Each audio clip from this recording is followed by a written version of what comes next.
রকমের বেহায়াপনা না চোখ দিয়া করবা, না লজ্জাস্থান দিয়ে করবা। আল্লাহ বলেন যালিকা আজকা লাহুম। এই এবার শেষ কথা হলো, আল্লাহ বলেন বান্দা আমি ওয়াদা দিলাম, চোখ যদি গুনাহ থেকে বাঁচাও, লজ্জাস্থান যদি বাঁচাও, এই দুই জিনিস বাঁচাইলে আমি আল্লাহ ওয়াদা দিলাম, আমি আল্লাহ তোমার অন্তরটা পুরাটা 100 পবিত্র করে দেব।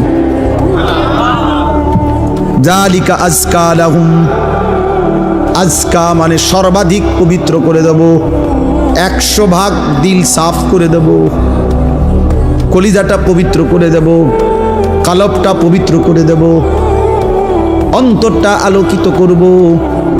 বসে থাকবা জমিনে, তাকাইলে চোখ বন্ধ করলে দেখবা আর সাজিমে, আর সাজিমে মান তারাকাহা মাখাফাতি,